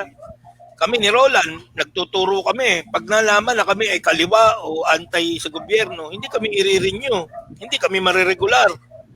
So, ang daming digmaan personal, yung sa political, kultura. Paano namin susulong yung cultural revolution, Katom? Kung nagre-revolusyon yung aming chan. Yun yung mga magandang itanong dyan. Hindi, yun nga. kung ika-capsulize natin, ang gusto natin, yung partisipasyon sa governance ng taong bayan. Yan, tama. Sino man ang manalo, ay babantayan mo at lumaho ka sa pamamahala. Doon maging aktibo. Pero kasi yung human nature, may pagsasamantala lagi. Meron kahit sino nandyan. Pero nga, dahil ang kultura natin ay lulungsan sa komodifikasyon ng ang lahat ng bagay, hindi naman ito religion lang Dala-dala na natin. Ang wala, isulong natin yung makagham na pag-iisip, makagham na gawain. Yun, hindi natin magagawa sa isang yan. Ibabagsak, magre-revolution tayo, isang darating ang pagputok ng bulkan. Pagputok ng bulkan, talagang yun. Katulad nung EDSA, pumutok ang bulkan, nakapangibabaw pa rin yung kamalayang mapagpumbaba, yung iba ganon. Yung pagpapahalagang kanlipunan, values ng pangkalinangan, ang kailangan may sulong. Susulong yan pag kung yung umaagos na aksyon sa lipunan, lahat ay bulok mass media. Di ba? Mahina yung kamalayang ilan lang ang mga buskarido at mga radikal na ang tingin ng mga palanggulo, mga anarkista. Di ba? Si Rizal, Saway. tama si Rizal ang unin niyang ginawa, Noli at Pili. Ang Noli, pinakita niya si Ibarra Crisostomo, tatayo na eskwelahan. Ano nangyari? Hindi pwede. Hindi pwede ang edukasyon. Ang gawa niya, gumawa siya ng bagong tao, pero si rin yun, si Simon naman, si Ibarra Crisostomo rin. Nanulsul siya ng anarchy. Hindi rin pumwede. Di ba? Tinapon sa dagat yung baul ni Padre Florentino. Sige, pagdating ng araw, sagipin niyo yan. Ibig sabihin ng Rizal, kasi doon sa dedikasyon niya, doon sa Noli at Pili, sabi niya, ang gagawin ko sa librong ito ay katulad din naman ng mga ginagawa ng tao sa una. Yung may sakit, dadalhin doon sa plaza. At lahat ng taong dumaan ay hahatol kung ano ang lunas. Ganun ang ginawa niya. Pinakita niya, hindi pwede revolusyon, hindi pwede ang edukasyon. So anong gagawin? Mag-isip naman kayo, sabi ni Rizal. Ang narinig kong unang-una sa mga forum ng mga intellectual, deputist daw si Rizal kasi hindi nanalo ang revolusyon. Ano yan? Melodrama? Gagawa ka ng comics na everybody happy, parang si Balagtas. Nagkudita, everybody happy. Si Rizal, pinakita niya, bulok. Lahat, may cancer. Hindi ko kayang gamutin lahat yan. Yung lahat ng taong dumaan, yung may sakit, dadalhin niya sa plaza, lahat ng dumaan ay mag-iisip. Ibig sabihin niya ay collaboration. Collaboration yan. Hindi pwedeng Batman. Merong isang libro na isip ko sino ba to? Si Edward Wilson, isang scientist na biologist yata siya. Meron siyang tinerm na biocentrism ba yun? Basta lahat ng disiplina ng karunungan ay kailangang mag-collaborate. Scientists, artists, hindi ko matandaan kung pati religious, civil society, basta lahat sila ang magka-collaborate. Parang sinabi na Rizal noon, collaboration tayo. Kayong lahat ay humatol. Hindi pwedeng, hintayin niyo yung nobela ko at mananalo parang si, Captain Barbell. Lahat ay magpapalakpakan sa uli. Hindi ganun. So si Rizal, ang practice niya, halimbawa sa dapitan paradigm, inorganisyon niya, gumawa siya ng patubig, nagtanim siya, nagtayo siya ng eskwelahan, kooperatiba, love mo sa mga Chinese na doon. Kung yun lang paradigm na yun, ay ginawa siguro ever since, ay baka mas maunlad tayo ngayon. Yung paradigm sa dapitan ng Rizal, wala Late na yung mga NGO. Ang paradigm ng NGO, yun nga, dahil hinihingi naman ng revolusyon dahil kay Marcos, kaya ganun ang NGO natin. Tama rin naman, kaya lang, yun nga, in moment of truth, hindi pala tama yung serve the people. Nagpapatayan din pala yung mga pagka walang accountability, walang, hindi ba? Walang,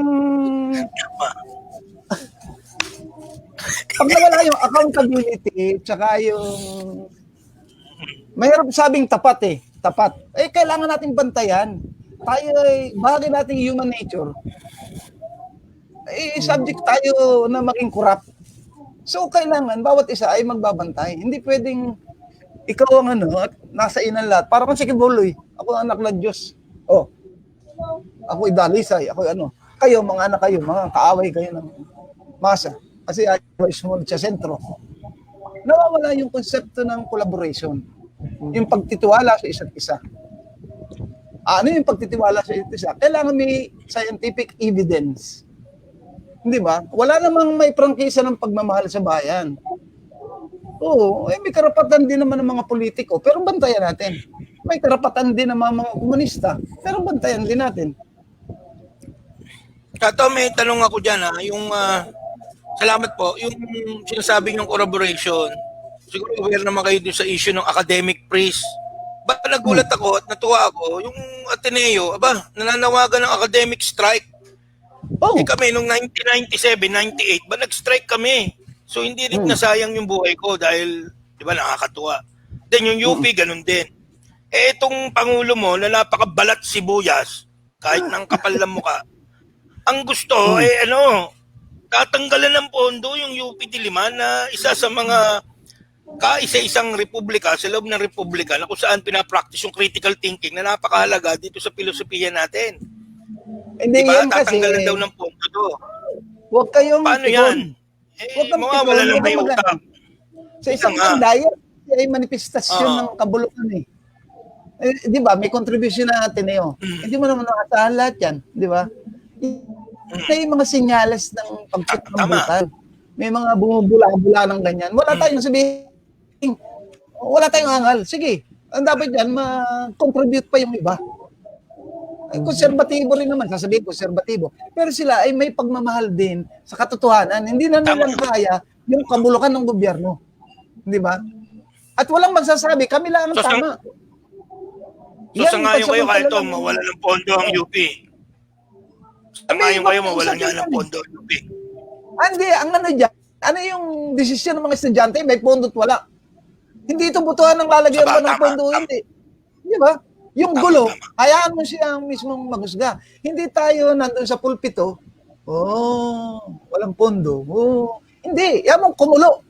Kung saan maluluto yan. Hindi ba? Tama. Huwag tayong magsentimiento. Iyan ay senyales ng kabulukan ng lipunan. Merong pumuputok na galing man sa Ateneo yan, galing man sa, halimbawa, galing sa sector religion, kanya-kanya Ang kailangan niyan, collaboration. Yung mga sentimento niyan, pag nagsama-sama, yun na yan.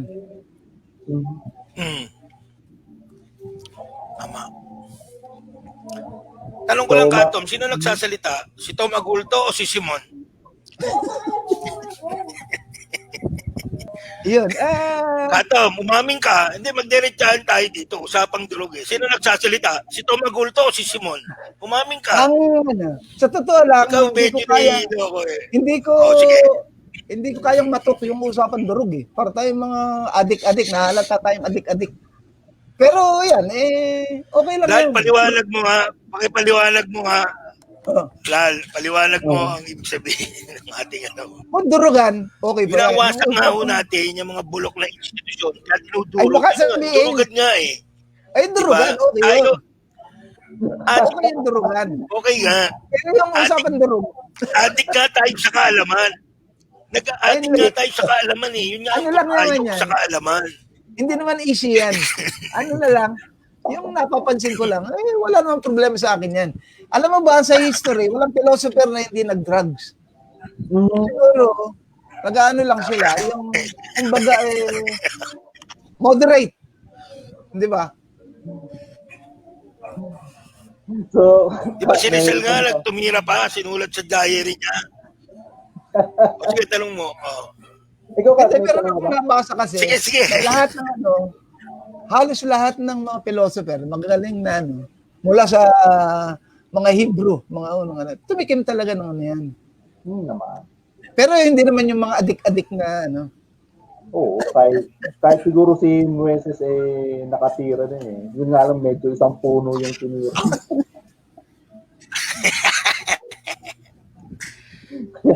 Kaya nahati yung mga ilog-ilog, yung mga dagat-dagat.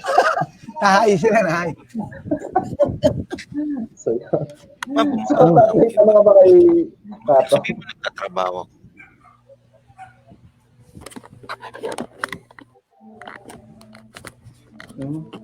So, alam mo ba, Napakaganda ng ating usapan. Ano? sa libro ni Kato, no, yung Komentolados, talagang explicit siya sa pagsasabi, yung pagbibigay diin sa agham bilang batayan ng kultura. Inulit-ulit niya yan dito sa tula, o dito sa librong to, no, sa Komentolados. Kaya doon po sa mga interesado, no, na magkaroon ng kopya nitong Komentolarios, Katok, paano po ba kayo makakonta o paano po mabibili itong libro ninyo? Kasi tatlong na yan printing, pakunti-kunti lang. Ngayon, wala na rin akong kopya. Sayang. So yun, oo. Hindi, Pwede Katok, naman Opo, yung dalawa niyo pang aklat, yung paglalakbay ni Bisaya saka yung Lulis Bisaya. sa battery. Okay. Opo, paki-ano nyo na rin, i-advertise nyo na rin para sabihin nyo na rin kung paano makakopya yung ating mga kababayan. Paano makakakuha yung ating mga kababayan. Yung sa battery, ay meron pa akong copy niyan, sarili. Dati kasi nagdala ako niyan, lumabas yan noong 2001. Nilapit ko sa National Bookstore yan. So, sabi ng National Bookstore, pagdala ko na lahat ng branches namin na kaya mong dalhin, tigta 3 kopya.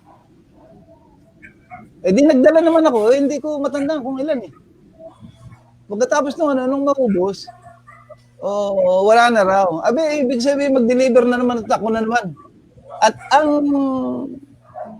kanilang markup price, 45%. Ibig sabihin, wala ka hindi na mabibili ng estudyante. Kung magdadala ako sabihin ng 10-10, di talo pa ako sa pamasahe. Okay lang sana kung kahit na 45%. Dadaling ko sa Cubao, sila na bahalang mag-distribute.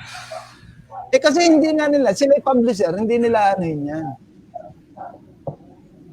Talagang dito sa experience Kato, mismo mga publishing house mismo ang pumapatay sa mga writer. Meron naman ako yung sequel niyan, yung paglalagalag ni Ulis Bisaya. Kayo pa pinagkitaan. Hiningi sa akin ang Bibal Publishing. Siguro, 3 buwan kaming nasa table ang usapan. Parang meron silang balak na sabayan yung libro ni Bob Ong ba? Yung, ano ba yun? Ano ba yung publisher niya? Sprint. Oo, kasi kumikita na si Babong Gusto nilang tapatan yata, kung mausap sila ng mga palangka, ek-ek. May sa UP, may sa Sprint. Nagkubo sila ng 3 tao na pinasweldo nila. Ang problema, kumuha ng sweldo yung 3 tao, hindi ko na sabihin ng pangalan, wala na na-produce. Kasi parang gusto nilang tapatan yung mga popular na ni Babong. Walang nangyari. Ngayon, merong isang staff doon na nagsabi sa akin, bigay ka doon ng kopya. Sige, nag-meeting kami, 3 meeting. 3 buwan yata yun. Nung bandang huli, hinihingan ako ng basta lahat ng requirement nila, yung TIN, address, etc. Kasi magpipirma na. Pinadala sa akin ng template, iba yung pinag-usapan namin. Parang sinasabi niya, itong nobela mo, ipapublish namin, pero walang bayad. Magkakaroon ka lang ng 5% yata. Ting Disyembre, magkakalkal ka ng resibo. Kung sakaling iyan ay maging pelikula, ma-translate, etc., wala na akong pakialam. Eh, hindi man ako nagpapantasize na mapipelikula yon, eh di mabuti. Okay, mata-translate. Wala, malayo sa aking guni-guni yun. Pero the mere fact na sinabi nila, wala akong pakialam, para bang nanganak ako, sila nang bahala sa anak ko. Pagka Pasko, mamamasko ako, baka meron akong komisyon. Grabe. So yun, hindi ko rin na, pinulag ko. Eh dahil na-publish ko na i-advertise ko na nauna na akong magyabang pinublish ko na ng sarili. So siguro mahigit 100 copies, pero ubos na rin sa ano. Yung sa battery, dahil yun yung nag-funding na kaibigan ko na meron pang ilang natitira. So, ikaw ka ito ngayon ay independent publishing ngayon ng ano mo. Ikaw mismo ang nagpa-publish ng mga libro mo. Oo, kailangan mo nang magano kasi naano na ako Kumbaga hirap. Grabe, ano? So, napansin ng mga tagapanood na si Balagtas lang ang binabasa ng ating tula, no? Siguro bigyan natin ng patikim din yung mga tagapakinig natin. Paano ba tumula itong si Tom Agulto? Itong pinaka-favorito ko ditong piyesa ni Tom, no? Dahil talagang may komedya dito. Yung Prof. Patindig. Siguro nabasa mo to, Mario, no? O para sa itong Prof. Patindig na to. So, hayaan niyo po ang basahin yung Prof. Patindig. Hindi ko kabisado yan Okay. Iha, halika, tuturuan kita. Ako si Cupido, ang mga ngaso ng pag-ibig. Hehehe. Mga ngaso? Hahaha. Ang galing-galing mo naman, Prof. Ano ba talaga ibig mong sabihin? Hindi ako aso, kundi agila. Malupit naman daragit. Nasubukan mo na bang tantutin ng patindi? Hehehe. Ha? Hahaha. Prof, kuneho ka pala. Hahaha. Hehehe. Hindi ako nagbibiro. Sarado naman ang pinto. Hehehe. Hahaha. Seryoso ka pala. Sige, kung talagang gusto mo, libre. Libre? Hehehe. Sabi ko na nga ba, pwede. Ulol, sa faculty walang libre. Kahit tae, lintik lang ang walang ganti. Hehehe. Sa atin lang ito. Sige na please, biro-biro ang totoo. Papaspasan ko. Papaspasan mong simot mo, isasaw-saw mo sa inidoro, karapat dapat lang sa iyo, tumbong ng baboy o koneho. Okay. So, ganang tumula. Matagal na yung tula na yan. Napalakpak ako. Yan pa ang ginawa mo. Salamat. Hindi. Talagang maantong tula mo nung isang yugto sa buhay ko na talagang sinubukan kong tumula-tula at alam lang ni Mario. Interesan ko tong mga tula mo.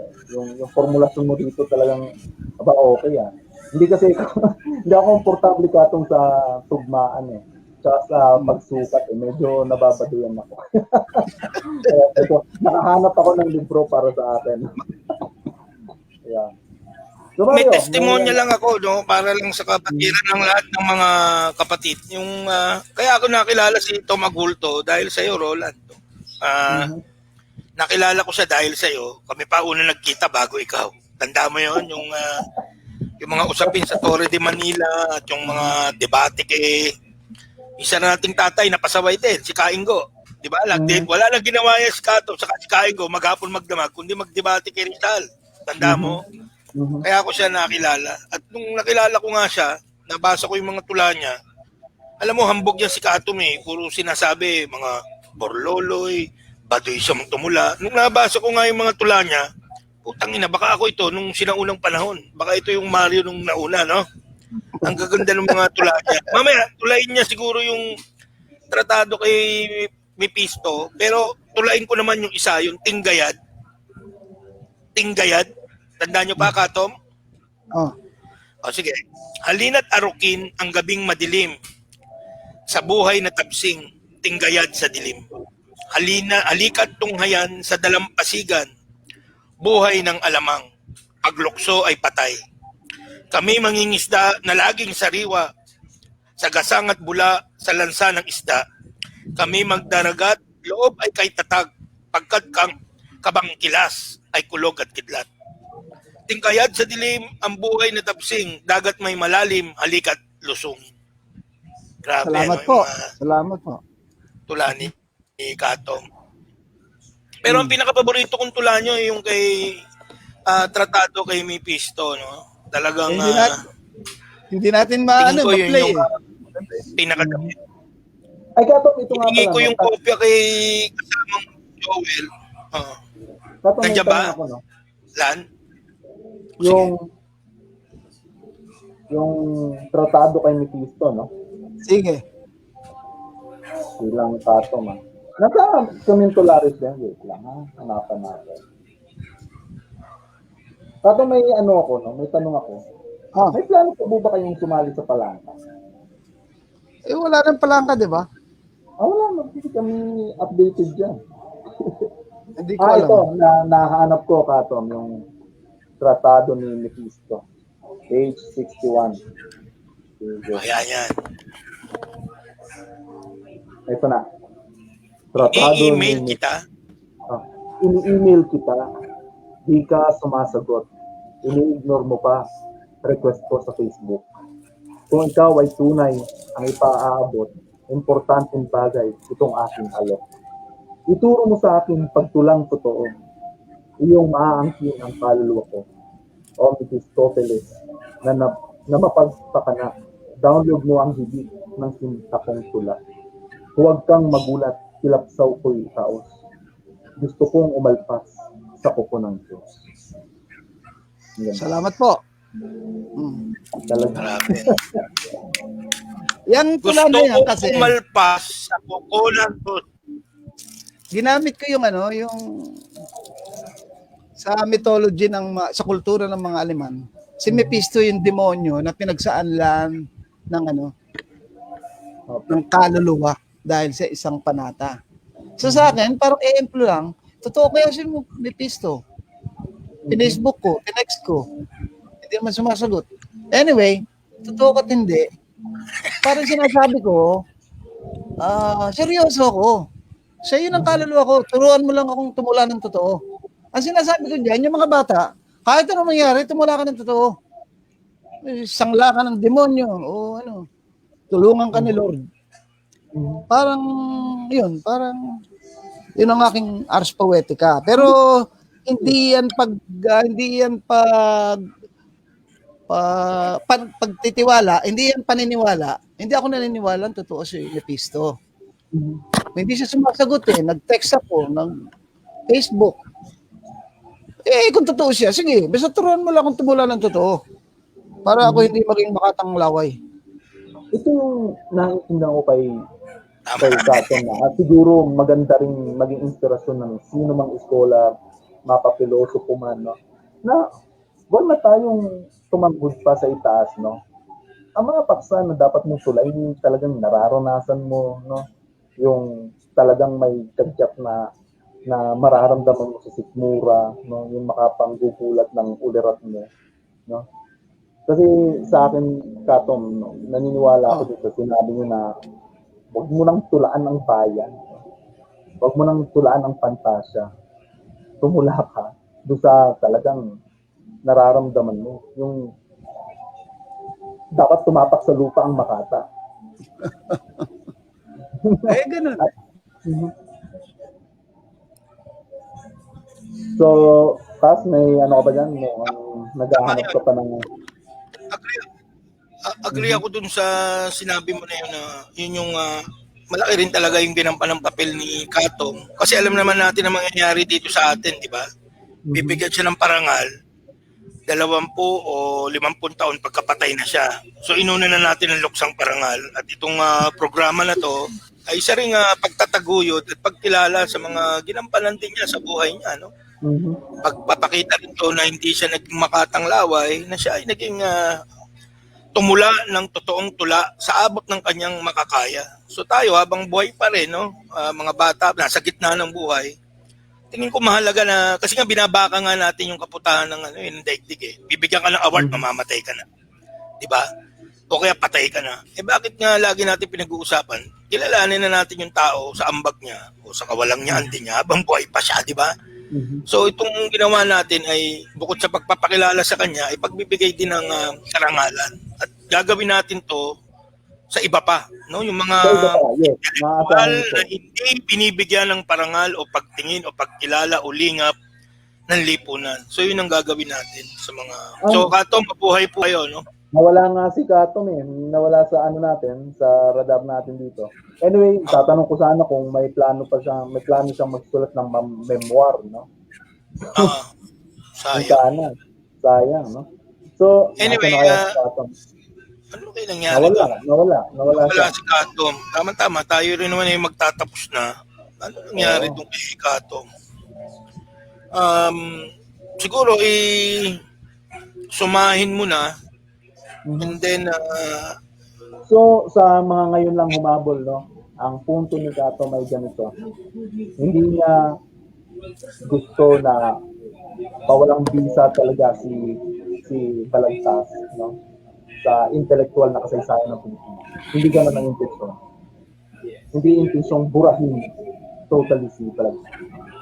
Sa forma, hinahangaan ni Katong adulto si Balagtas. Pero sa tingin niya, sablay si Balagtas. Pagdating sa nilalaman, no? Sa nilalaman ng kanyang panilaan. At bakit ba sumasablay? Well, kailangan natin sa konteksto. Ano pa ba yung gamit, no, ng values na tinuturo ng Florante Flora sa kasalukuyan? No? Itinuturo sa atin, ayon na rin kay Katon, no? Sa Florante Flora, ang maaaring mong tawagin master and slave morality. Ngayon, yung pagkakaroon ba ng master and slave morality, ay kailangan pa rin na maramdaman sa kasalukuyan. No? So yun yung hamon ni Katong sa atin, lalo na sa mga makatang, sa mga bata, kabataan, no? Na tumaliwas na tayo sa tradisyon, no, na nilikha ng isang Balagtas. Pwedeng sa forma, gayahin natin siya, pero sa esensya, no, sa values, sa content, humiwalay na tayo sa kanya. Ikaw, Kas, may... bago ko magsuma, sabi ni Katom, sandali lang po. Baka nga nag-CR yung matanda. Pero aayunan ko yung sinabi mo na yun nga, hindi naman natin sinasansala o binabastos o minamaliit si Balagtas. Tulad ng sinabi ko nga, gamitin natin siya para sa interest ng bayan. I-revolutionize. Diba?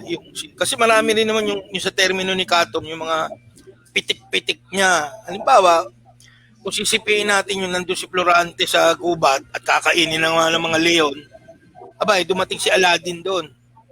At napakaganda nung sinipi niya, no? Sabi niya, sa alala ko, no? Ipinapahayag ng pananamit mo, Kristiyano ka, di ba? At ako ay Islamiko. Ngunit sa lagay mo ngayon, magkatoto tayo. Ang napaka-revolutionary nung quotation na yan. Bago pa yung 9/11 at mga crusades na yan, ang isang Pilipinong palaisip ang nakaisip ng interfaith dialogue. Naging best friend yung dalawa. Kahit si Bowman, sa klase namin, si Prof. Bowman, sinabi niya, napaka-revolutionary nung quote na yun, na isingit niya yun, na pwede na ang isang Muslim at Kristiyano ay maging magkaibigan. So, saan sumabit? Sumabit yung bakit may conversion? Yun yung problema dyan eh. Yan yung pinabaka natin. Yan. Pwede naman na ikaw, ako eh, na magkaibigan pa rin tayo, diversity nga. Pasensya na magkaibigan pa rin tayo. Pasensya na po kayo. Wala pong problema. Pwede naman tayo maging magkaibigan nang tayo ay magkaiba. Kato, pinag-uusapan namin yung friendship ni Aladdin sa kanya, ni Florante. Kasi ang punto nga namin dito sa inyo, hindi natin minamaliit si Balagtas. Kinikilala natin yung ambag niya, yung kanyang papitik-pitik, tiubay, ganon.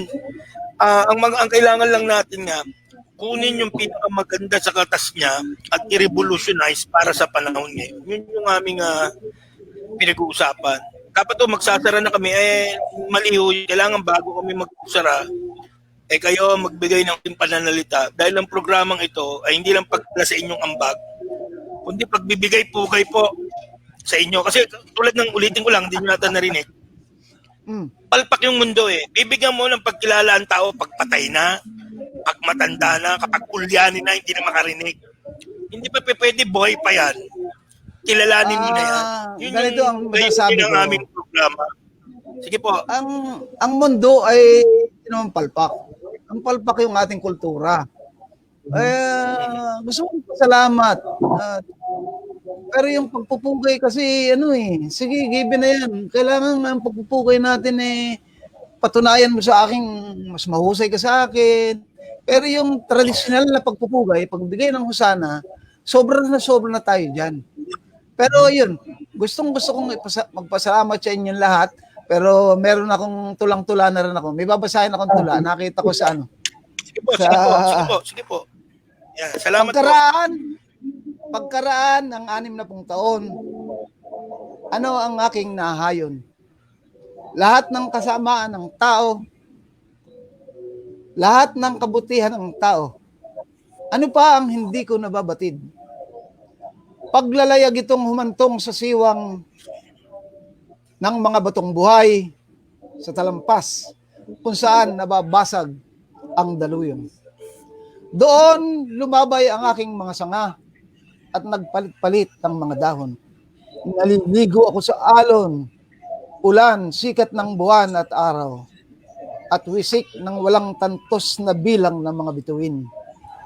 Hinayaan ko ang mga alakdan na mamahay sa siwang ng aking balakbak, gumapang ang sawa at bayawak upang magpaaraw sa aking mga sanga. Kapatid ko ang isda at ibon, takot sa akin. Takot sa aking ganino ang mga impakto. Pamilyar ako at busog sa awit ng kulog at kidlat. Sa walang humpay na daluhong ng tula ng karagatan at kabundukan at sa indak at hininga ng bulkan. Hitik sa nektar ng pukyuta ng aking mga sanga, ibubudbud ko sa inyo sa aking tulambuhay. Pagkaraan ng 60 taon, ano pa ang hindi ko nababatid? Minsang nahulog ako sa eroplano, sinalo ako ng mga buwitre. Minsang tumaob ang bangka ko sa dagat, sinagip ako ng mga pating. Misang nadulas ako sa bangketa sa Quiapo, nagtawanan ang mga deboto. Salamat po. So, patong maasahan ba namin ang isang memoir sa inyo? Basta kung ano ang ating magagawa ay natin. Okay. Mayroon ko sabi ko nga sa mga Makata, huwag kayong umasa sa pag-asa. Umasa lang kayo kung ano ang gawin nyo ang pinakamabuti. Aasa lang kayo kung ano ang nangyari. Yung pag-asa, huwag ninyong aasahan. Trabaho ng trabaho, sabi nga ni Mario. Maraming salamat, Kato, sa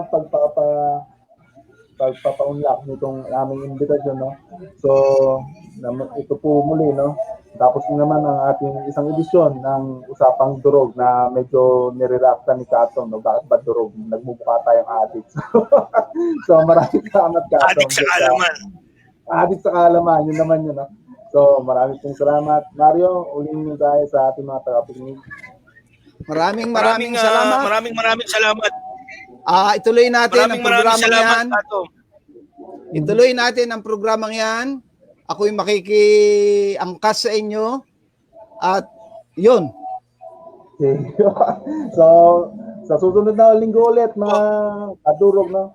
So, ito muli si Roland Makawili at siyempre si Mario De Vega at aming guest ngayon, si Tom Aguto, Usapang Durog. Maraming salamat po. Maraming salamat. Buhay. Okay. Paalam.